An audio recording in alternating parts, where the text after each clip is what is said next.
We're putting the band back together. Forget it. No way. We're on a mission from God. Welcome to After Dark with Jamie and Clint,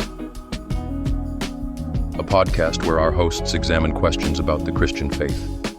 Questions that are not easy to ask and even harder to answer. No topic is off limits. Contents of this podcast may cause you to rethink long-held beliefs. Listener discretion is advised. And now, here's Jamie and Clint. Thank you, Delroy. I appreciate that intro. You are listening to and watching After Dark with Jamie and Clint. I'm Clint. He's Jamie. Here I am. I am still Jamie. How you doing? I didn't know what to say. Man, it's crazy. A lot of rain. Yeah. Cloudy days, and I love this kind of weather. Yeah. Who is that song about? I love a rainy night. Yeah. Oh, that was it. Yeah, Eddie Rabbit, I think. Yeah, he passed away years ago. Yeah. I can't listen to something. But I like to sit on the couch and listen to jazz. Yeah. My coffee, man. That's what I do. Oh yeah, it's a coolish day. Is oh yeah. This is perfect. I like it. Yeah. But other people say it makes them depressed. I'm like, I'm weird because it makes me happy. No, because you get the best of both worlds when it like this. Oh yeah. First of all, you get rain. If you got like a tin roof, you got that listening to the rain. But it's cool enough that you can have a fire. True. And so you get the crackling and all that. And so and you drink your coffee, and yeah. I would love Seattle. That's all I'm saying. Or London. Or London. Kind of the same. I wouldn't like London because I've been there and the food is that would be great. A funny thing about London, we my wife and I we went to India, and we were gone for about it was a little over a month, and we spent time in India. When we came back, being in India for over a month, coming back, well, while we were planning the trip, we said, we're here, we're going to this place, we're going to that place, and when we, on our way back, we had a layover in London intentionally so we can spend some time in London, and so we're going to eat, London. We're gonna find a hole in the wall and fish and chips. Yeah, right. Yeah. So we've been gone for a month, and then we're back, and we get to our hotel, and so we get an Uber to take us in the town, and he dropped us off, as soon as we got out of the car, we heard Joan Jett and the Blackhearts singing "I Love Rock and Roll," and we were like, and then it's like, that's kind of cool. Well, it was right at the end of the song, and the next song that they played was Leonard Skinner, "Give Me Three Steps," and I was like, that Leonard Skinner, oh yeah, and there on the corner was this restaurant, and it was a barbecue restaurant, and it said American Barbecue. And where do we go eat? We were right there and ate. Really? Was it good? It was good. It was really good. Really? But again, the best seasoning is hunger. And there was that desire for our food, so that was, as soon as we got in London, the very first thing that we ate was American. We didn't even eat, So our stuff is a delicacy in other places. Oh yeah. Isn't that great? Oh yeah. I gotta let it. And it was funny, because it was packed in there. And it was funny listening to them order, they're ordering, like burnt ends and stuff like that, with the good stuff, with the British accent. I've never heard that, like, I'll take the burnt ends, but I don't know. I ain't gonna try. Massacre. That was awful.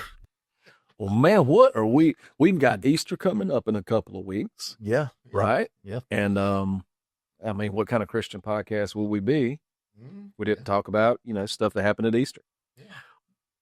But from a different perspective, maybe pointing out some things people never paid attention to. Yeah. Talking about the trial and crucifixion now in Jesus. Next week, what we'll do, the resurrection. Yeah. Yeah. Yeah. Like you said, there's so much there. You said before the podcast. There's so much there, you know. I mean, we could talk about it for a long time. So I was looking over your notes and I was like, man, there's so much stuff. This will be a good streamline, right, to get us down there. And the same with the resurrection. Yeah. I love looking at the historical facts and all this kind of stuff. And I'm thinking for the viewers out there, man, and listeners, if there's people that are like, you know, I Google this stuff, right? Yeah. And there's so many different camps. Okay. The stuff's a fairy tale. It didn't happen or this or that. We just want to give you some proof and then wrestle through it and think about it. But it still comes down to faith. Yeah. So I love what you do because you're going to give us a lot of the historical records and a lot of this stuff is there. Like you can't deny, like we said before, Jesus was a real guy. This happened, but you still have to take it with a level of faith or a seed of faith. Yeah. I said that right. So yeah. Oh, and before we almost forgot. Hey, Delroy, wake up. Where you at? I'm busy. There he is. Hey, can you tell everybody our sponsor? We forgot. Tonight's episode is brought to you by 3 Nuns Tobacco. There's none nicer. Thank you, Delroy. I appreciate it. Wow. Thank you. I appreciate that. And if you're out there and you got a product and you want to sponsor us, shoot them a text. Yeah. Or don't text them. That's weird. Email her. Email Delroy. Let us know. Hey, and Delroy, I apologize for calling you a boy last week. What? Oh, well. I do. Yeah. No, you aren't. Ladies, You called me an old fart. I heard it. You called me an old fart. You think some can't read lips? Yeah. It was right. Okay. So yes, we're going to talk about the trial and crucifixion of Jesus. Let's get into it. Couple of things that, that we just want to touch on and talk about. And, the first thing that gets me, and this is in Matthew chapter 27, and it's the first 6 verses of Matthew 27.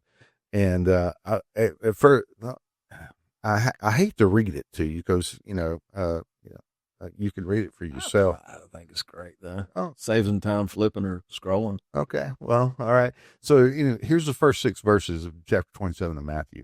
Early in the morning, all the chief priests and elders of the people made their plans how to have Jesus executed. So they bound him, led him away, and handed him over to Pilate the governor. When Judas, who had betrayed him, saw that Jesus was condemned, he was seized with remorse and returned the 30 pieces of silver to the chief priests and the elders. I have sinned, he said, for I have betrayed innocent blood. Innocent. Innocent. Remember that. Yes. What is it to us? They replied. This is your responsibility. So Judas threw the money into the temple and left, and then he went away and hanged himself. The chief priests picked up the coins and said, it is against law. I love this. It is against the law to put this into the temple's treasury, since it is blood money. They just admitted.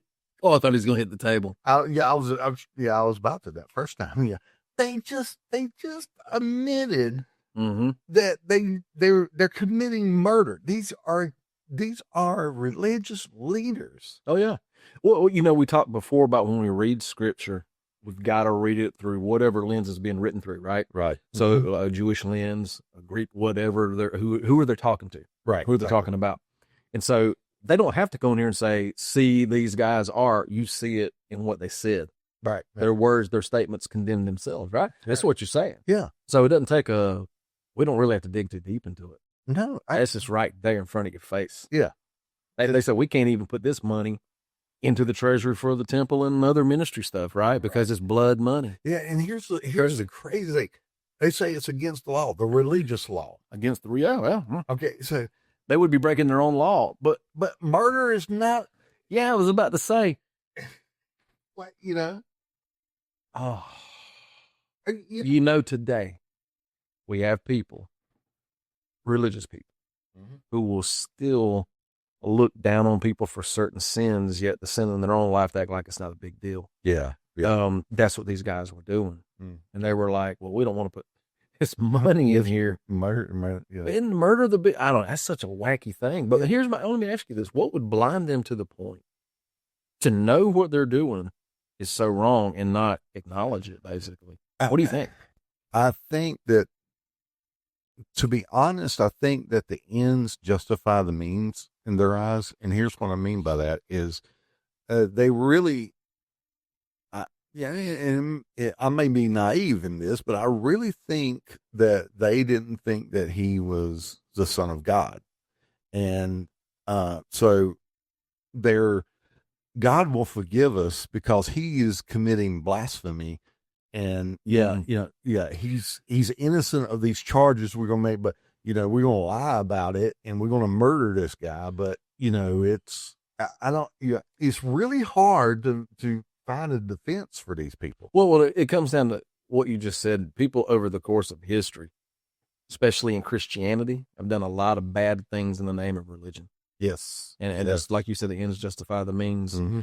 I want to preface something before we keep going, if that's okay. No, absolutely. In case you guys don't know, we're talking a lot about, like you said, about they didn't really believe he was the Son of God. Yeah. Judas, we can get into some of the stuff I believe that he thought, things like that. We're going to talk about Barabbas in a little bit. But here's the background.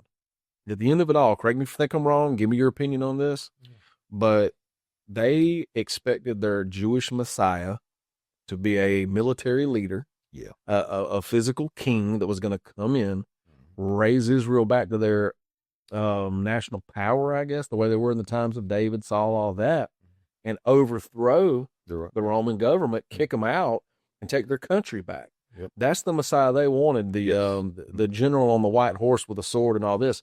And when Jesus came with a message of grace, love your enemies, that is not what they wanted. Right, yeah. And because whether they believe the Son of God or not, because the Son of God did not appear the way they wanted him to, they killed him. They lied on him. They spread slanderous rumors about him, false accusations, and that's where all this is.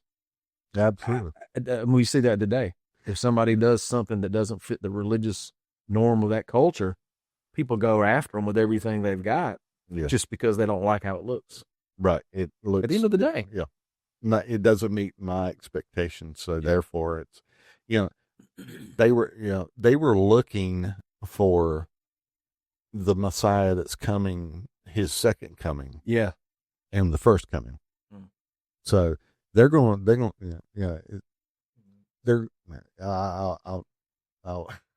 I mean, I gotta go. I'm about to get way off topic. Absolutely, gotta stop. Well, just so y'all know, that's how deep it is. Yeah, that's how deep it is. So who knows? We just got off topic a little bit. Yeah, but that encouraged me to quit. It's his fault. But actually, too many people who are not even believers worry about end times. Yeah, this is the stuff you probably need to get right first, because that stuff's not going to matter. However, if you're talking to two believers and this dude's really, really smart, I'm trying to be like him, right? But here's the bottom line. I don't really care how it plays out. Yeah. Because he's got me. Yeah. Yeah. So I'm good. I don't need to have all the answers or know what's going to happen. Yeah. But if you don't have a relationship with Jesus, you can know all of that. It doesn't help you. Yeah. Yeah. This is important. You can know all the dispensations, all 7. You can know, whether you believe you're pre-trib, mid-trib, post-trib. You can know what exegesis is and hermeneutics and all that, and still miss Jesus. Amen. Yeah, it doesn't do you any good. So that's why I don't put a lot of faith or put a lot in the biblical knowledge that I have, because it doesn't. The only knowledge you need is Christ. Yeah.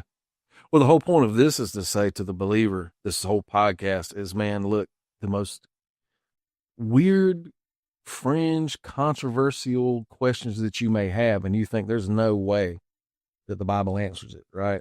That's why we do this. There's answers in the Word for everything. Yeah. That's for the believer. For the unbeliever, it's like, hey, look at how accurate this thing really is. Yeah. But that's where the knowledge piece comes in. It's just to point people to Jesus, right, on both sides. Yeah. Jesus has the answer to the believer's questions, and Jesus is the answer for the unbeliever. This whole thing is just to point back. Yeah. So I like that. Yeah. Without him was kind of a waste of time.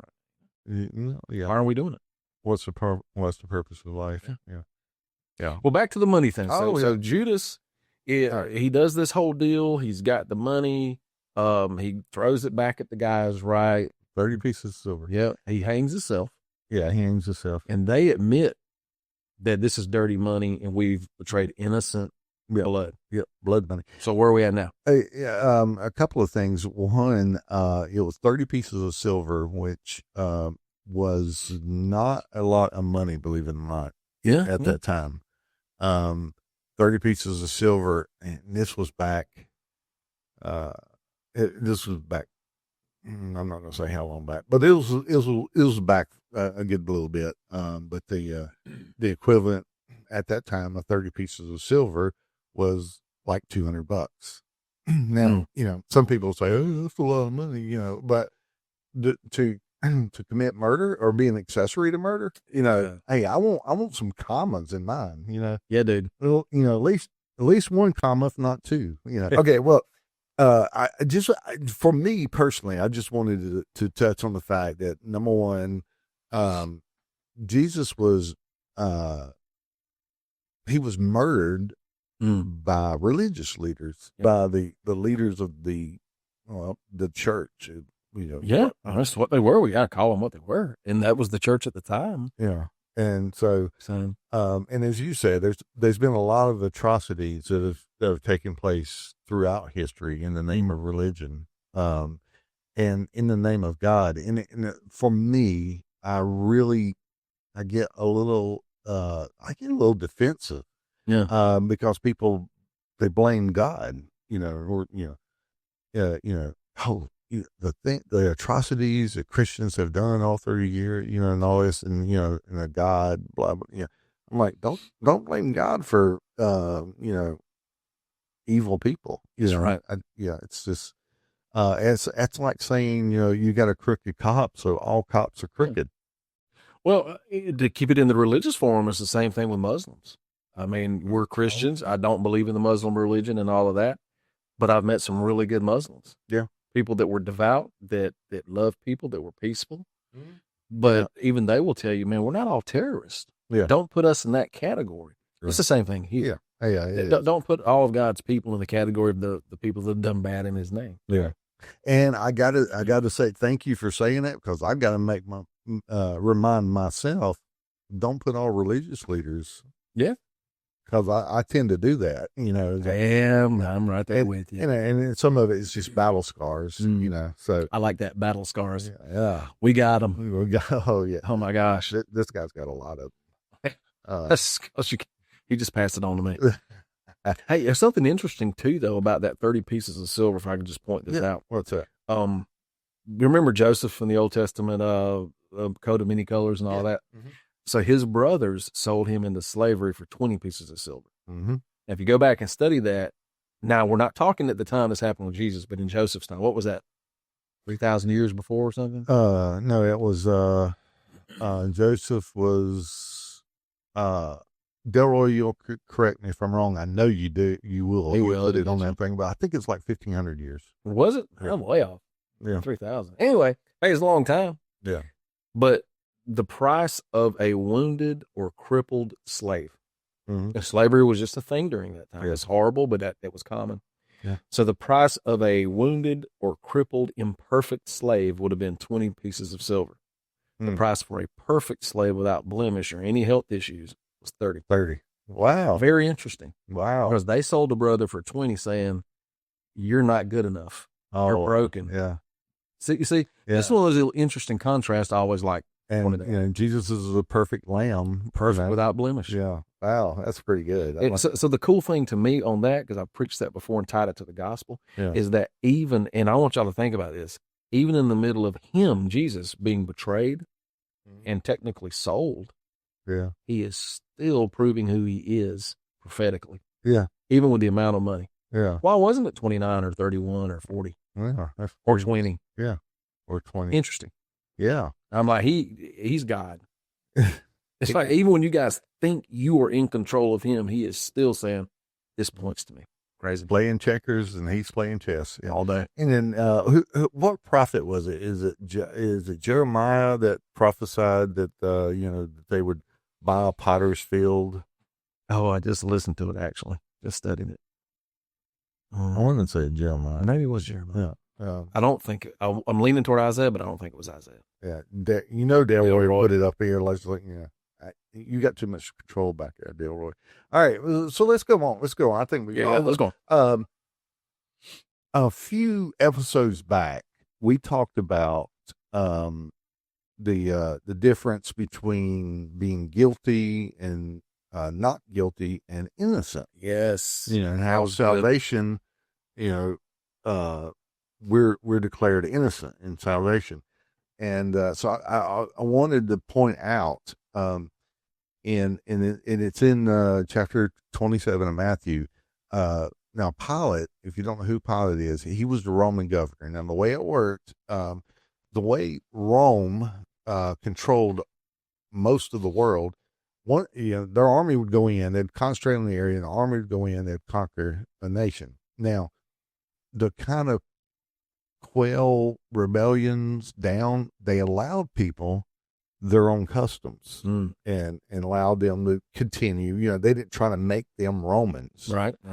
And but they would have a Roman governor, and because he governed that area, they would appoint a governor over the area, and they would have a detachment of Romans soldiers that would, but they were nowhere near where they could conquer that nation again. If that nation really resisted, rose up, it would take some time for them to get their army together and take it back. So anyway, so if you could keep the people pacified, then you didn't need that many. And that's how they were spread out so far, and how they were able to hold basically the entire world at that time, with as few people as they had, is they allowed them to they allowed them their own customs and all this.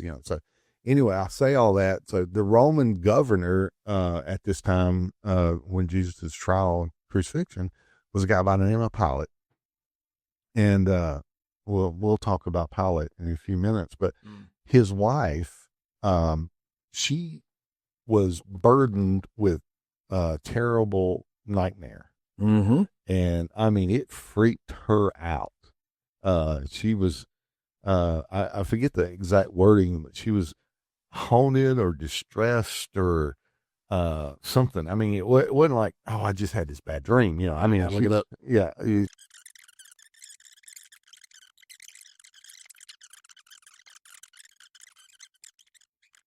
While he was sitting at the judgment seat, his wife, this is in verse 19, his wife sent word to him, have nothing to do with that righteous man, for I have suffered much. Because of him today in a dream. Yeah. So his wife came to him and said, have nothing to do with that righteous man. Right. Yeah. I've suffered much because of a dream. And what kind of a dream do you ever wake up from and say, I suffered? Yeah. I've had some bad ones. Yeah. But never one I've suffered with. Yeah. And righteous is, justified. Yeah. Another word, or made right by, or innocent. So innocent. Innocent so blood. I had the 9 right. It was verse 19. I had the 9 right. So that was the 24th chapter. Yes, whatever, man. Yeah. But yeah. So even Pilate believed Jesus was innocent. And here's the thing. He tried. All right. And we'll get into the timeline in a minute, but they brought him to him one time, and it's like 6 a.m. They woke him up. Yeah. Oh yeah. And he finds out that he's of Galilee from Nazareth, brother, and he knows that Nazareth, like I said, they kept they allowed them all the customs and all, and they also allowed them to keep some of their power, their rulers in place. Mm-hmm. So there was King Herod. Now this was Herod Agrippa. Yeah.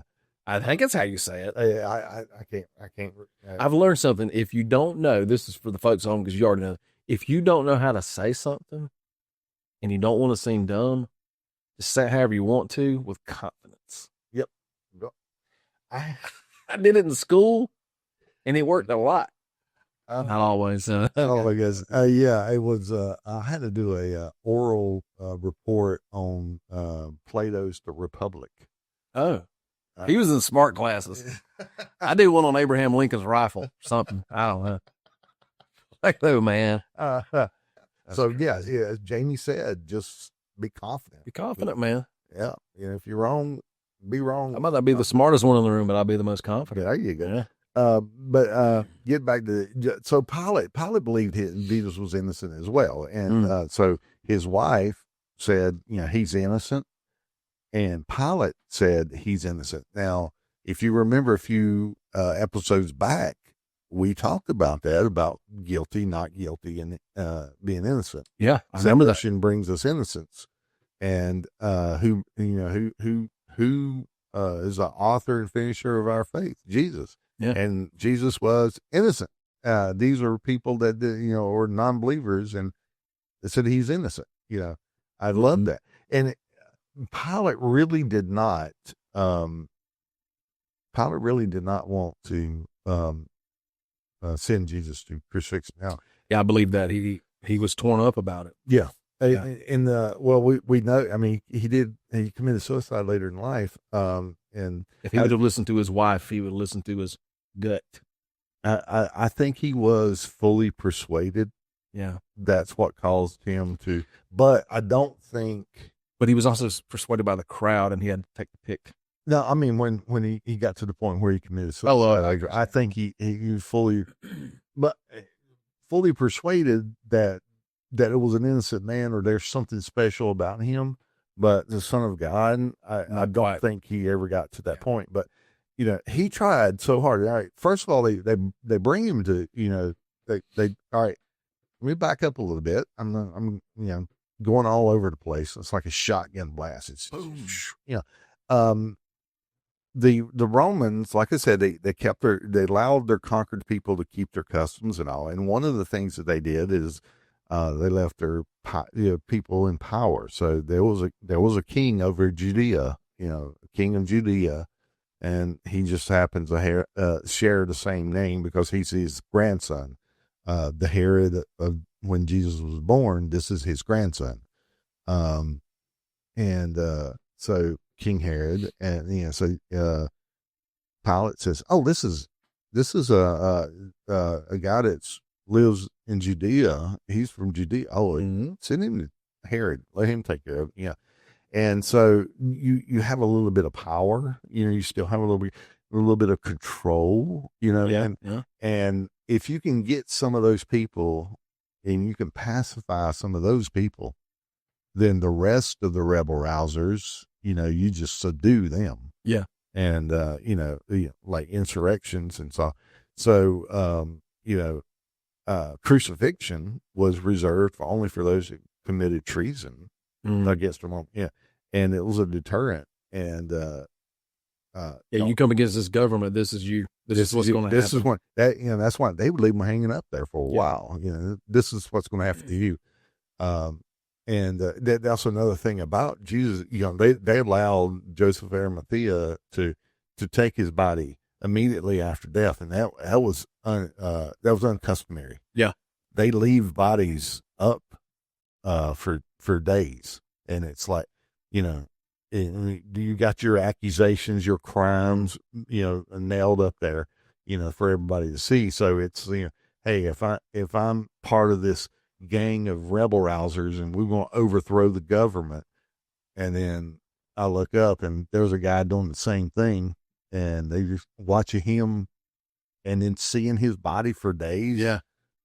Maybe not. Not you, man. Yeah, right. Exactly. So it was a deterrent. So it was very unusual that they allowed him to take his body. Yeah. But, Pilate, like I said, first time he brought Jesus to him, trying to get, they're trying to get, only Romans and only the Roman government could, what am I trying to say? I don't know. Only Roman had the authority to kill somebody. Yeah. And so the Romans allowed the Jews to keep all of their religious laws, even the religious court called the Sanhedrin. Right. Allowed them to keep all that. The only thing that they weren't allowed to do under the Jewish law was they could not execute somebody. All right. Only Romans could kill And that would keep order, I would think. They Yes. just running there killing people all over right, the place. Yeah. exactly what it would do. So, Pilate, he says, "Oh, he's from Judea. Send him to Herod." And he tries to get rid of him, and then Herod said, "Nah, I ain't send him back." So he can't, he can't come back.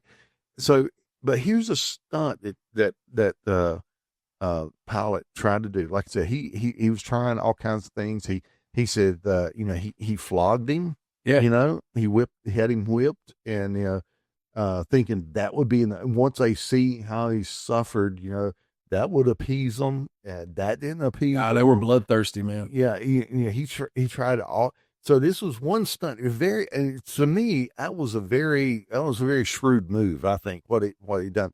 He went to the crowd and told the crowd, and it was customary. It was right at Passover, a Jewish holiday, holy day. That's where we get our word holiday from, holy day. But it was a high holy day. There's 7 of those. And, he said, it's customary for us to free a prisoner. Yeah. Now this is normally somebody that's, that's stolen some bread or some really, starving or whatever, it's sort of a misdemeanor.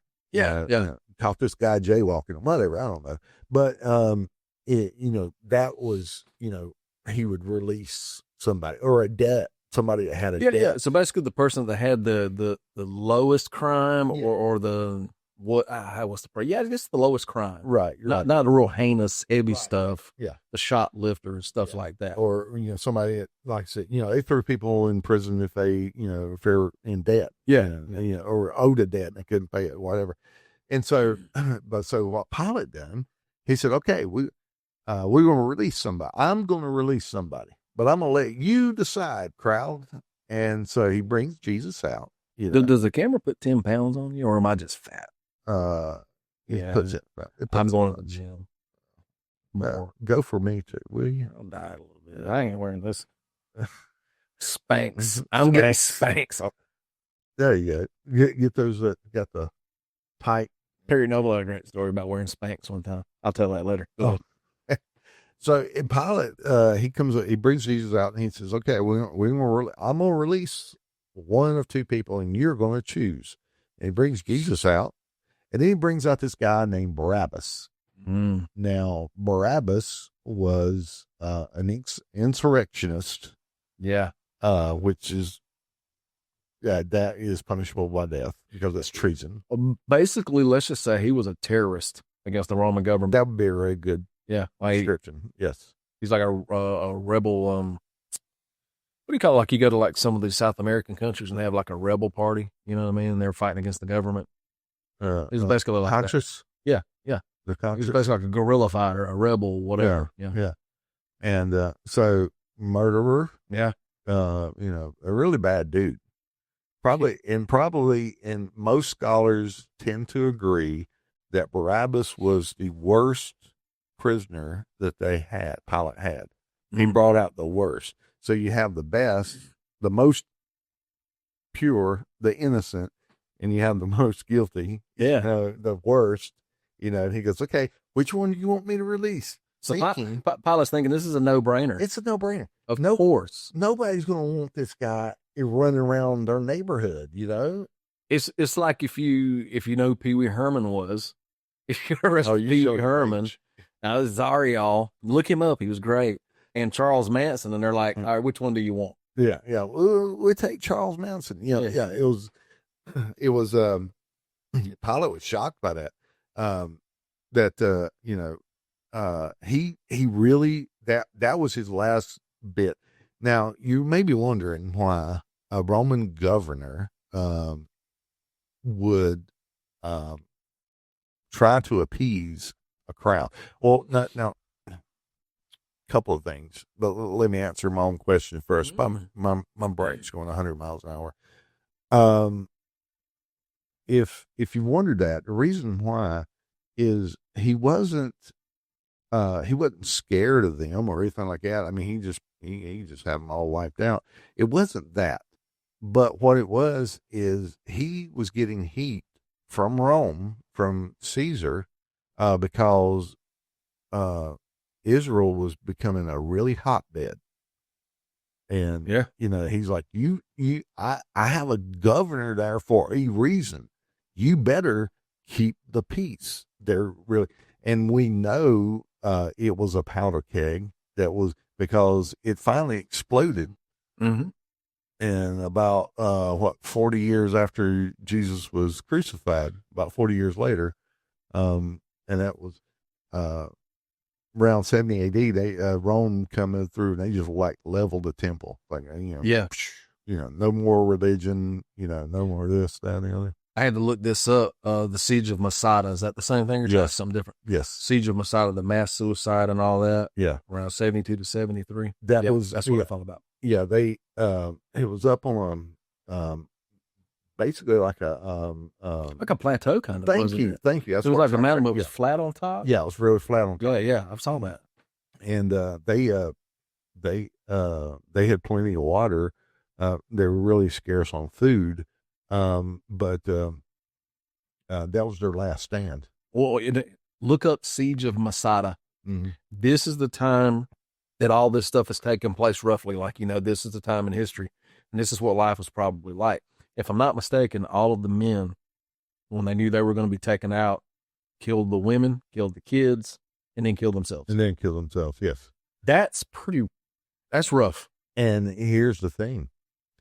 The Romans were laying siege. Now, what they would do before they killed themselves, what they would do is they would take stones. The Romans would try to come up and it's like almost straight up. Yeah. And they would try to build ladders and try to angle it up, and they would just throw rocks over on top of them. And a rock this big is fine, but when it's coming at you from 70, 90, 100 feet above you, it picks up speed. Didn't they do that at Monty Python? Yeah. They fart in the general direction. Yeah. That was great. So, but not making fun of a mass suicide. But yeah, sorry. When they did the whole Jim Jones thing, it was like a week or so later, before the Romans even realized. And the only reason they realized, there was buzzards and there was stench. Gotcha. And they were like, ooh, so they started it, and they discovered that. So this is the kind of stuff Barabbas would have planned and led and stuff like that. Exactly. This is the kind of guy he was. Right. He would tell a bunch of dudes, you take your families up there, and if they get you, then you kill everybody and then kill yourself. It was that kind of a cold-hearted, bloodthirsty guy. Yes. And the crowd said, they want Barabbas. Set him free. Set him free. Jesus is a bigger threat than Barabbas. Can you believe that? Yeah. It's just, and so and Pilate has to do this because, like I said, he's getting heat from Caesar. Yeah. Because Israel is becoming a powder keg, and it's going to explode. There's going to be a rebellion. Yeah. And Pilate's trying his best to appease them. And now all of those that were there at that morning at Pilate's garden, it's courthouse, they were that wasn't a representative of the people of Jerusalem. Not even of the nation, just of the city. They weren't. It was a pact. It was a what do you call it? It was a I'm really having a hard time explaining this. This day is making us want to take naps. Yes, I remember. But anyway, they stacked. That's what I'm trying to say. They stacked the crowd. Oh yeah. So it wasn't. Could have put their own people in there. Yeah, it was the people that they could, that would say that they hated Jesus. So I wonder if they paid them off. Some of them. Did it with Judas? I mean, they did it with Judas. Yeah, because you think about this. He came into the city just a few days ago. Yeah. And they were saying, singing Hosanna, Hosanna, Hosanna. Laying down the palm leaves, which is, you only do that for royalty. Yeah. Laying the palm trees down, or palm leaves down. You only do that for royalty. Yeah. And then that was just a few days ago. And then they're saying, crucify him, crucify him. So, it wasn't all of Jerusalem. They stacked the deck against Jesus. Yeah. Yeah. And but Pilate, like I said, he's got to keep the peace. He's got to appease these people. And here is a powder keg going off. And so he has to, he pulled this Barabbas stunt thinking surely they're not going to demand that he crucified Jesus. And they did.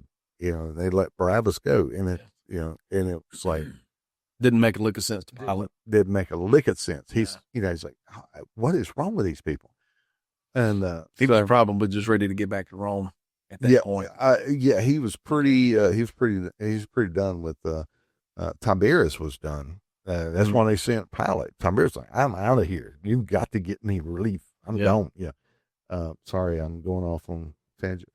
Let's talk about the timeline. Okay. Timeline. So you'll find this interesting. All right. So Jesus has the Passover supper before Passover, which was allowed right under certain circumstances, and a rabbi could excuse the Passover meal for the day before or the evening before. Yeah.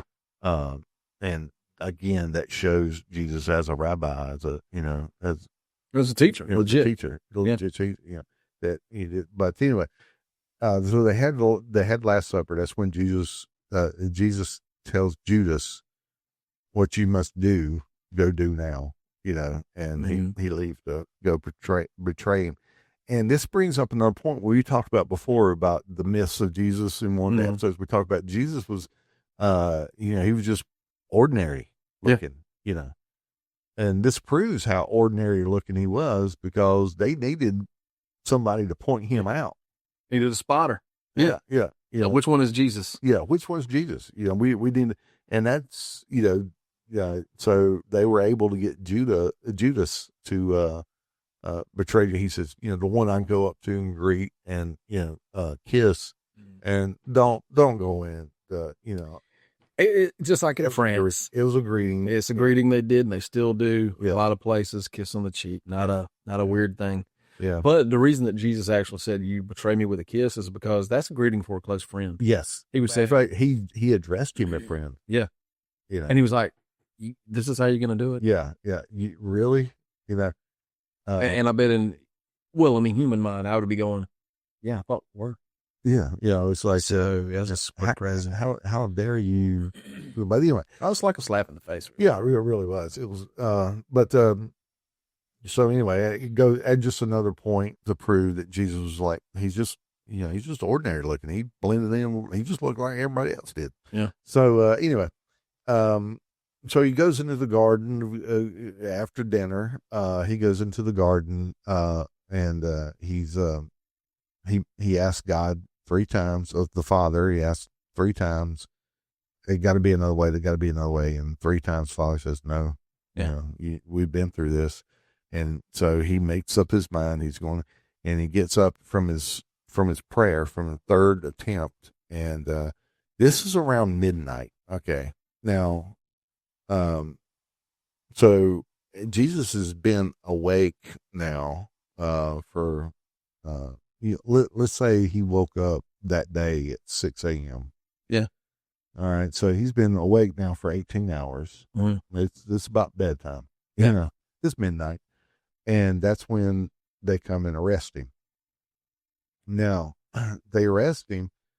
I find this really interesting. They take Jesus. Now, again, they are allowed their own rules, their own laws, religious. The Roman government allowed them their freedom to worship how they wanted to worship and their own rules.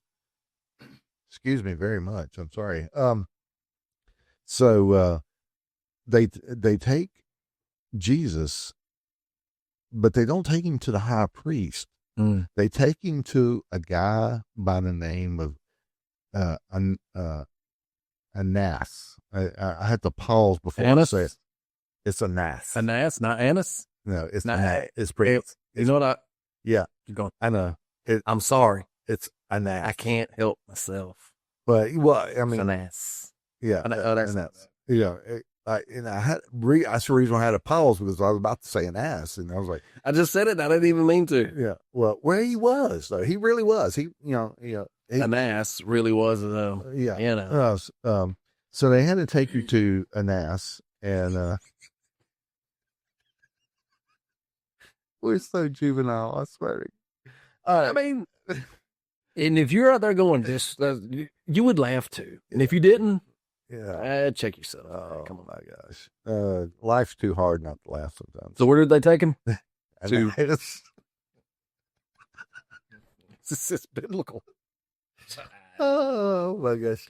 It's like Uranus, and people say it's, for years they pronounce it Uranus. Yeah. Which to me, I laughed anyway. I was like, yeah, it reminds me of urinal. I'm a grade school boy, and I'm like, Urinal. yeah, I'm having fun. Yes, This will wind up being a clip on TikTok. It's all lower part right here. I'm pretty sure. Yeah, Anyway. pretty sure. Anyway, Look him too. you'll make me do it. Anyway, they took him to this dude. It's like, I took this dude. He was, but see, he used to be the high priest, and he got kicked out. Now, he got the Roman governor before Pilate. My mind just went blank. I said him just a few minutes ago. Tiberius. Tiberius. Thank you. Yeah. And he and Tiberius locked horns, and so he basically fired him. Said, no, you can't be high priest anymore. Gotta go. Well, in Jewish law, though, when you were a high priest, you were a high priest for life. Okay. Yeah, it's kind of like an honorary office thing. Like, Yeah, it's like you still refer to a former president always as president. Yeah, or a Supreme Court justice. Yeah. And but the thing is the next high priest was a guy by the name of Caiaphas.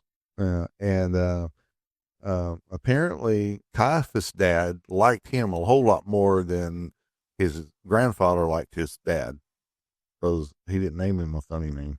And it's so anyway, Caiaphas was actually a high priest, but Caiaphas was Anas's son.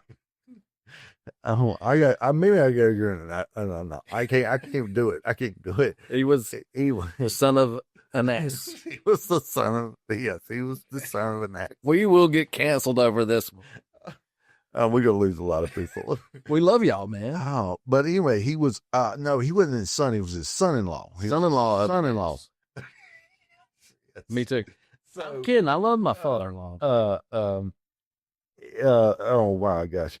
So anyway, we got to move on. They took him to an ass, and the reason why though is because Jewish law, when you're a high priest for life, and so a lot of people still, even though it was a Roman governor who fired him, you can't fire our high priest. Yeah, I got you. And so even though he wasn't in power anymore, this shows you that actually he was still the wizard behind the curtain.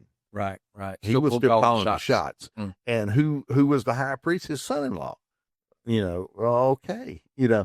So they take him to, their religious leader, the Godfather. So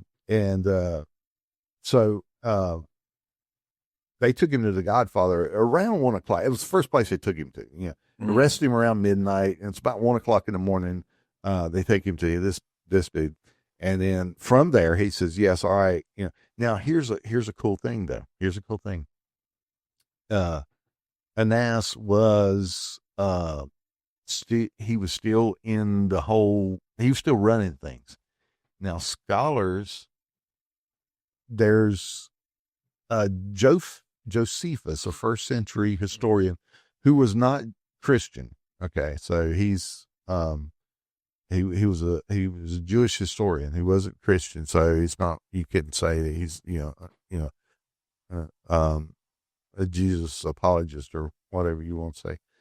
But he was Josephus was a first century historian, and he had said, and made reference to that the money changers in the temple. Mhm. That whole thing that we talked about, Yeah. Flipping the tables and all that, Oh, yeah.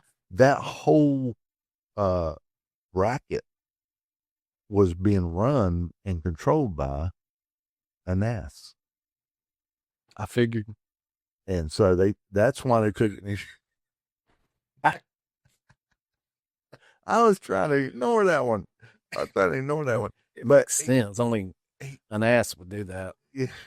he would. He actually would. Yeah. But that was the reason. That was one of the other reasons why they took is hey, this is the dude that cost you so much money. Yeah, now it makes sense. This is the dude that caused you so All much about money. that. Yeah, it's all about that. Yeah, and so the Godfather agrees. Yes, take him to my son-in-law. That was really good. Oh, really? This is terrible. That was awful. Take him to my son-in-law.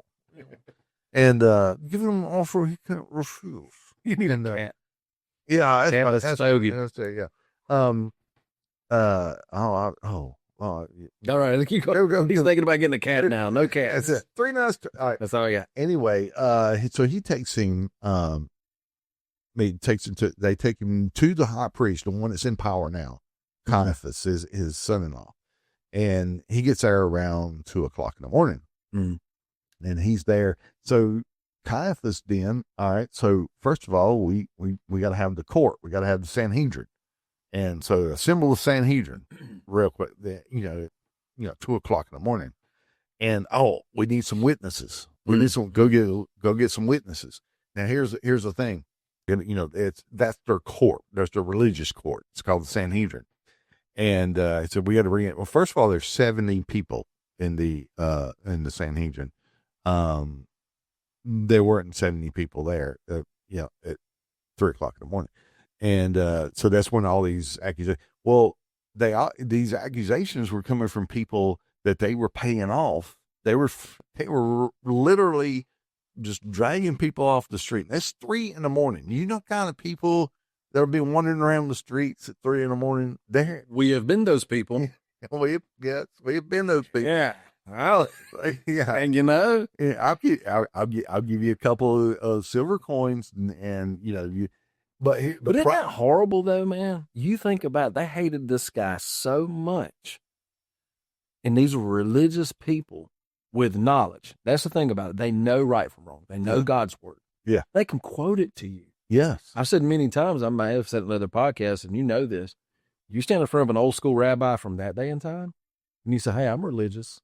Well, go ahead and start quoting me Genesis verbatim, and don't you miss a word. Yeah. And you can't read it. You got to know it. Yeah. So these guys were brilliant scholars. Mm-hmm. Mm-hmm. But man, I still have a hard time wrapping my brain around how can you have that much knowledge and be so deep in sin and do that, not just to somebody claiming to be the Messiah and all this, but just to a person who's innocent. Yeah. How do you do that, man? That's really where the deterrent comes from. We talked about, if I want, that guy's doing what I'm thinking of doing, what I'm involved in, that's going to happen to me, Yeah. So, what Pilate done is he wrote, and I've talked about this before, he wrote it 4 times in 4 different languages, or had it written. He didn't do it, but had it written 4 times, 4 different languages. And they all pretty much say the same thing. It's, here's the King of the Jews. And so here's these people that hated Jesus, and they got what they wanted. Yeah. He was beaten, tortured, mocked, and now he's going to go through a torture unimaginable. Yeah. And ultimately die. Mm. And they're still not happy, because then they tell Pilate, their ruler, the guy that, don't write he's the King of the Jews, write that he said he was the King of the Jews. Yeah. And Pilate just dismissed. He's They're saying, don't put that on us, man. We don't accept him. Yeah. Yeah. And then Pilate says, what I've written, I've written. Well, that's And it. It was, he was, it was the old. Now here's the thing. Pilate didn't write he was King of the Jews mocking Jesus. He did that as to mock the religious leaders. It was almost like he was putting, well, like they said, let his blood be on us and our kids. And I believe what he was saying in that instance was, every one of you that looks at this, it's on you. Yeah. Right. Like Exactly. you're going to be reminded that this is the only thing this guy did or whatever. But I think he was, I don't know, it was somehow directly, like he was putting a little salt on the wound with them. Yeah. Wanting them to take some sort of responsibility, maybe feel it a little bit more. Yeah. He was, like I said, he I don't know. was frustrated. He was up to here on. So, I'm going to talk, we talked about the fact that we had a trial, these are religious leaders. So he was found guilty of, from the religious court, the Sanhedrin. That was the Supreme Court of religion, of, Judaism. And, so he went before the court of the Sanhedrin. The Sanhedrin found him guilty of blasphemy, which is the law that he broke. That normally, the law says you're to stone them. And now if they could kill somebody, they would have stoned Jesus in the garden. Oh yeah, Well, there's a few times in scriptures recorded that it said they attempted to kill him. Yeah, throw him off cliff, stone him, but his time hadn't yet come. Right. Oh yeah, they would have totally took him out if they could have. Yeah. And, the thing is about that is, when they tried to kill him before, it wasn't an organized thing. Yeah. It would have been a lynching. Yeah. Like kind of thing. Yeah. thing. Kind of thing. This was organized. This was because Scripture says they planned on how to kill him. Mm. They planned this all out. They took their time. This was organized and orchestrated. Mm. Well, but it was an illegal, the court, the trial of Jesus that they found him guilty in blasphemy was illegal. And if Jesus had a lawyer, if they would have afforded him to have a lawyer, they would have dismissed this. And 7 things, and you find this, if you're curious what, I'm reading, this is, my book, Ex Deus Vita. He has a book. Yes, this is one of my published books here. This is the very first book in the Get a Life series, and it's called Ex Deus Vita. What's that mean? It means, it's Latin, and it means from God life. So, I was going to order that at the Mexican. That would have just messed me all up, right? There's a larger. It's part of kind of funny. It's a Roman saying. The saying is Ex Deus Vita Memento Vivere, which means from God life, remember to live. And it's just a phrase that means, that life is a gift. Don't squander it. I like that. Yeah. So, but I just use that part, Ex Deus Vita, from God life. And because he gave us life eternal. So. But anyway, here's the 7 things in this book that I wrote down that makes this trial of Jesus illegal.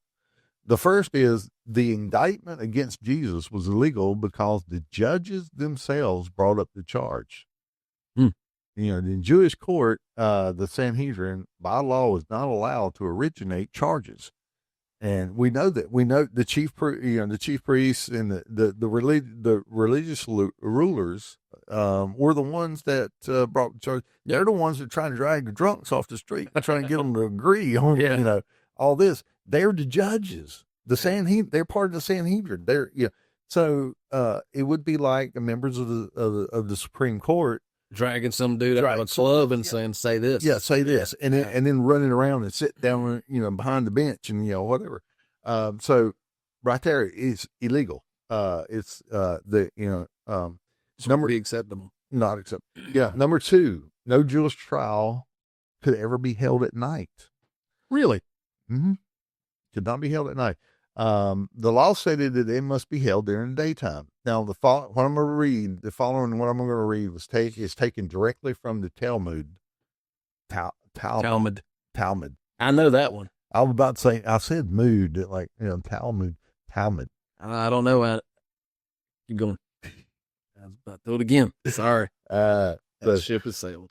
This is the quote to Talmud. The members of the court may not alertly and intelligently hear the testimony against the accused during the hours of darkness. All right, number 3. The trial was illegal based on Jewish law. Now, he was convicted based on Jewish law. The trial was illegal based on Jewish law. Number 3, because it began on the day before the High Holy Day, Passover. It was the eve of the it was the eve of the day of unleavened bread prior to Passover. And that's found in John chapter 18, verse 28. Number 4, Jesus' trial concluded in one day. The Jewish law, again, Talmud, states, quote, if a sentence of death is to be pronounced, it cannot be concluded before the following day, end quote. Jesus' trial was conducted in private and completed in more or less than 9 hours. Wow. Number 5, the sentence was pronounced in a place forbidden by the law. The trial took place at the high priest's house, Caiaphas. According to the law, a death sentence could be pronounced only in the court's appointed place, which is a chamber of Jerusalem's temple, known as the Chamber of Hewn Stones. Hewn stones. Hewn. Yeah. Hand hewn. I wrote this and I have a problem reading it. I don't know what to tell you. If the dude wrote his book, but you know what? I write sermon notes and messages, and I can't read my stuff. I know. I just kind of can't read my writing. Quite honestly, though, I really feel like this was. I had the experience of some of the writers of Scripture. God wrote through you, because inspiration. There's a lot of times that I read. I still go back and look at this book like I'm doing now, and I'm going, I don't remember writing that. Yeah. Oh, that's good. I wrote that. Yeah. Oh no, I didn't, apparently. Horn. So anyway, the Jewish law forbade the sentence of death in any other location, and that's found. And I'm not going to read it, but Delroy put it up there. Delroy, get it, baby. Yeah, right there. That's where it's found. Number 6, the 9th commandment states, "You shall not bear false witness against your neighbor." Yet, known false witnesses were sought and used during the trial. Remember, they were dragging these guys, and they couldn't even agree. Number 7, and the last one, the 2 false witnesses, which was literally the only 2 that they had. The 2 false witnesses charged Jesus was saying that he would destroy the temple, yet he was condemned by the high priest on a separate charge of blasphemy. The reason why is because the threatening to destroy the temple is not punishable by death. Blasphemy is. But the 2 false witnesses, the only 2 false witnesses they could get, witnesses, I should say, they said, he said he was going to destroy the temple. But the charge that they brought against him to crucify him was blasphemy. And nobody said that. Nobody said anything about blasphemy. But again, for the Sanhedrin, that's the only law that's punishable by death. Yeah. And that's what they were trying to do. They're trying to find a death sentence. So again, it's illegal because the charges that the witnesses brought, the official record was that he was going to destroy the temple. Well, that's not punishable by death. Yeah, I know we're coming to the end, so I'll say this, and then you can close us out or say other stuff. This is all I got to say. You ready for it? Yeah. Religion. This trial, man, and that's 7 points. Tell me if I'm wrong, but I bet there's more. Yes. Yeah. So it's just completely a farce, completely wrong, just completely rigged. But man, religion will so blind people's hearts that they will break every single rule that they created themselves. I mean, they were just so blinded by their religion that they would do this. Take deity, Son of God off the table. You just did a guy like this? Like, what kind of court does this? And that's how hard and dark their hearts were, man, by their own religion. That blows my mind, really. Yeah. Like the stuff you just read, there's just no rhyme or reason or common sense to any of it. And I'm blown away by it. Like the corruption. Yeah. But really, I guess you could say that's why, I said not long ago, why did Jesus choose to come? He could have come at any point in time in history. But it seems like the Jewish leaders at that point in time in Israel were so corrupt, from the stuff in the temple to this.